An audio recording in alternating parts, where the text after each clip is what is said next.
Wait before you toss that dime into a jar or spin on a vending machine. Stop and take a closer look because your 1995 US dime just might be hiding a small fortune.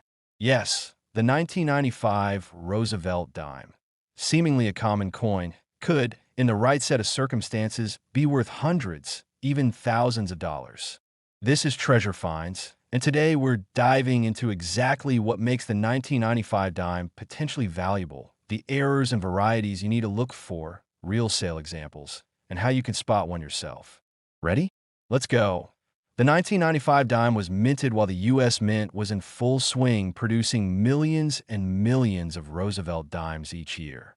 At face value, it's 10 cents. And for the vast majority of them, that's all they're worth. But what makes any ordinary coin become a sought-after treasure are the mistakes, the anomalies, the little quirks that escape quality control and get into circulation.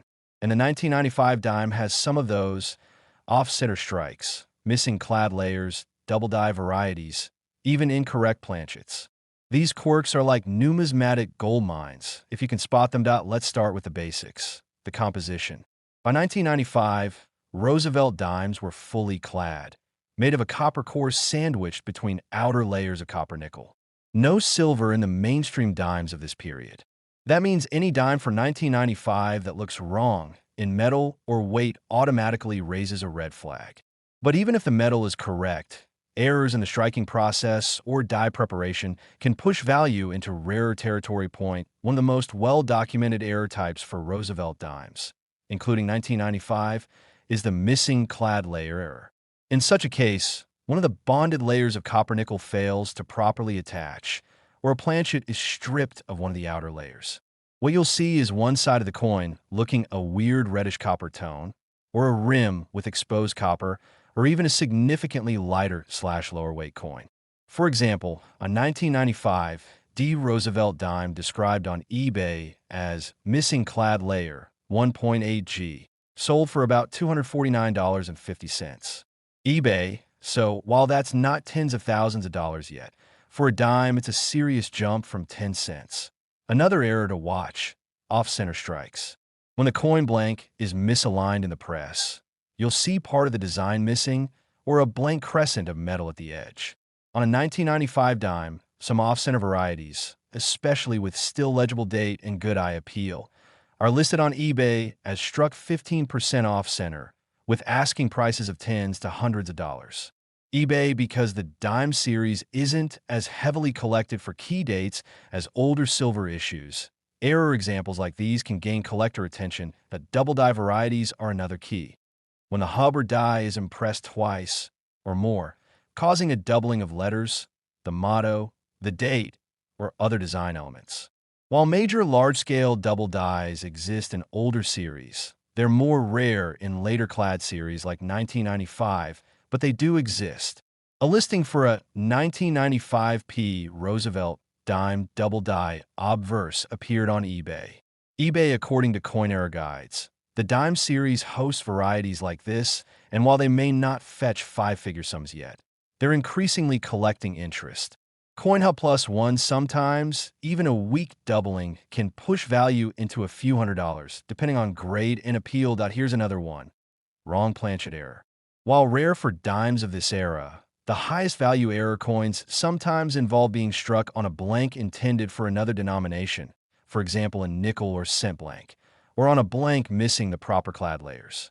In one instance, a coin listed for a 1995 D dime struck with cent obverse die on Heritage Auctions indicated the dime planchet was smaller and used the dime reverse, but with a cent die.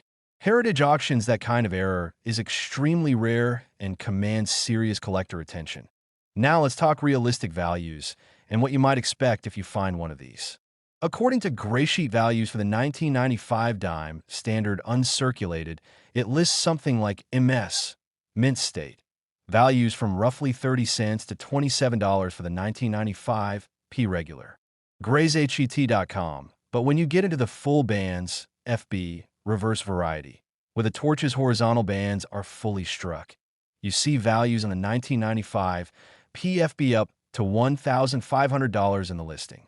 That means if your coin has a special strike quality and error attribute, the value jumps significantly. GraysHET.com on eBay. Those missing clad layer 1995 DMS 64 coins have been listed for nearly $250. So the point is, the value boost comes from error plus grade plus rarity plus eye appeal. Let's pause for a moment. But stay tuned, because up next we're going to go through how you evaluate your 1995 dime and what exactly to look for, so you don't miss a possible treasure in your pocket change. Transitioning now, you've learned why the 1995 dime can be worth big money, and you know which types of errors to look for. Now let's put that knowledge into action. How to inspect your coins, how to sort through change, and how to decide whether a coin is worth submitting for authentication and grading.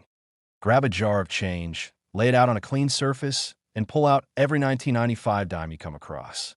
First step, weigh each one if you have a precise digital scale. A standard clad 1995 dime should weigh about 2.27 grams. If you find one that weighs significantly less, for instance around 1.8 grams in the listed missing clad error, or more, if something's weirdly thick, that's a red flag. For example, the 1.8 G missing clad layer listing. eBay make a note of it. Next, check the rim and edge. A normal dime has a reeded edge and the copper core visible in the middle layer, if viewed from a side. If you notice a rim that's smooth where it shouldn't be, or the edge looks odd, or you can see exposed copper in ways that don't align with normal wear, you may have a broad strike, missing clad layer, or planchet error. Then, examine both sides very closely under good lighting or a jeweler's loupe, 10 times recommended. Look for doubling on letters, date, motto, "In God We Trust." Specifically on the 1995 dime, watch for doubling that may appear in the word Liberty or on the date or mint mark area.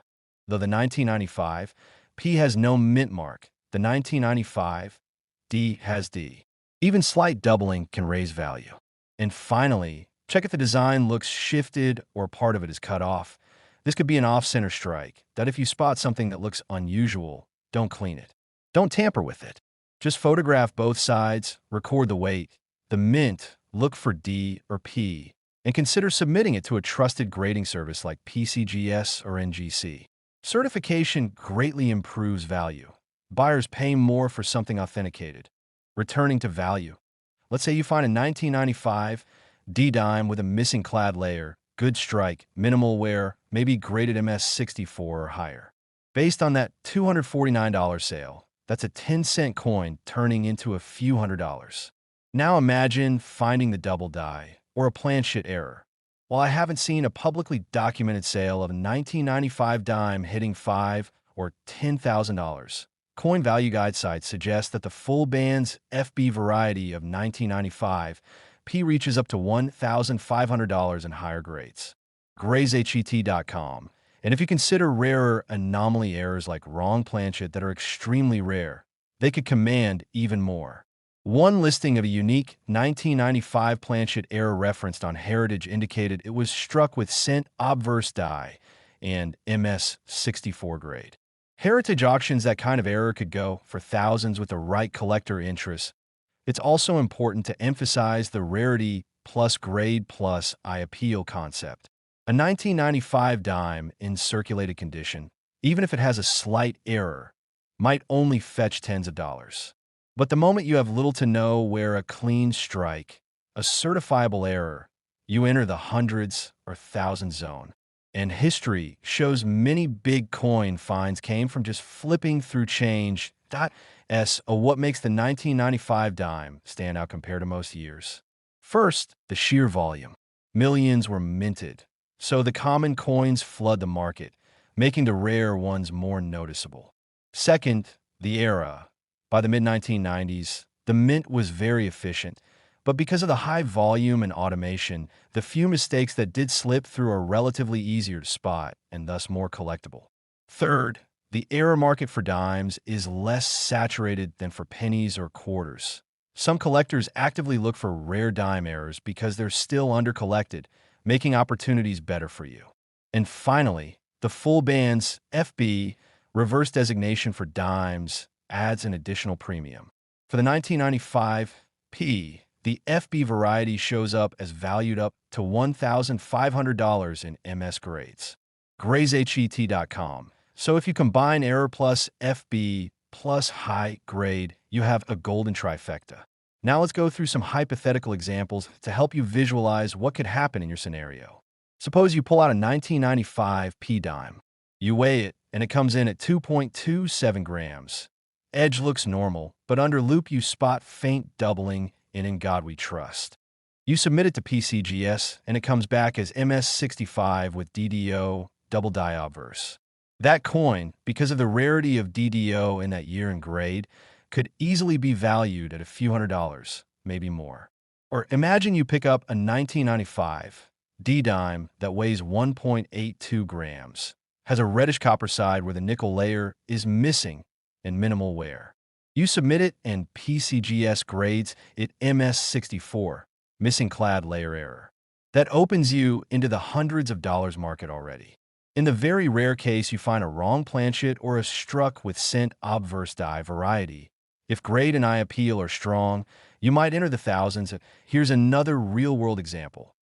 A 1995 D-dime, listed with rim and planchet error sold / was listed for around US $599 on eBay. eBay, while listings don't always hit final sale, it shows collector interest, and paying definitely exists. So yes, the profits are real. Now, one caveat. While there are many listings of 1995 dime errors, common ones will still sell for modest amounts. The key is authenticity, condition, certification, and appeal. Some coins listed as errors turn out to be post-mint damage or alteration, not true mint errors. That's why using a reputable grader is so important. Also, keep in mind market conditions vary. What sells for $300 one year might sell for $200 the next if there's less buyer demand. But compared to a typical 10-cent coin, hundreds of dollars is a dramatic increase and worth your time to check. Let's recap what to look for in your 1995 dime. Weight: around 2.27 grams is standard. Significant deviation may signal error. Edge: check for exposed copper or other anomalies. Mint: 1995 P Philadelphia, or a 1995 D Denver. Some error listings say 1995 dime no mint mark, though that might be mislisted. Always verify. Doubling: check Liberty, in God We Trust, the date. Missing clad layer: one side of coin discolored, copper showing, unusual metal appearance. Off center strike. Design shifted toward edge. Wrong planchet. Coin looks odd size / diameter compared to standard. Full bands, FB, reverse, on dimes. Especially the 1995 P. Look at the torch on the reverse. If the horizontal bands are fully separated and crisp, coin may qualify FB and gain premium. I appeal and grade. The better the condition, less wear, clear surfaces, no major marks, the higher the value. Documentation / certification. If unusual, consider submitting to PCGS or NGC for grading and attribution. Certification boosts market value to as we wrap up. Here's the exciting part. You don't need to go digging in the ground or spend hundreds of dollars to chase this treasure. Your opportunity could be right inside your pocket change or in a coin roll you picked up at the bank. That 1995 dime you overlooked might just be the one with the anomaly. The chance is small, but the payoff can be big. So here's your final rallying cry. Go through your coin jars, your loose dimes, your change from the week. Pull out every 1995 dime you find and inspect it. Use a magnifier, a scale, good light. Look for the clues we talked about. If something stands out, photograph it, do research, consider submitting it. Because every now and then a dime that costs someone 10 cents becomes their highlight find, their collector's gem, their treasure. That you've got the tools now. You know why the 1995 dime can be rare, what kinds of mistakes make it stand out, real examples of values and collector interest, and how to check your own. Now it's time to act. Check your pocket change. Go pull out those dimes. Who knows, you might be holding the one that someone else is hunting for. And that's the thrill of coin collecting. The hidden possibility that treasure is right there. On the next episode of Treasure Finds, we'll dive into another everyday coin that could hide extraordinary value. But for now, check your pocket change. You might be holding a fortune,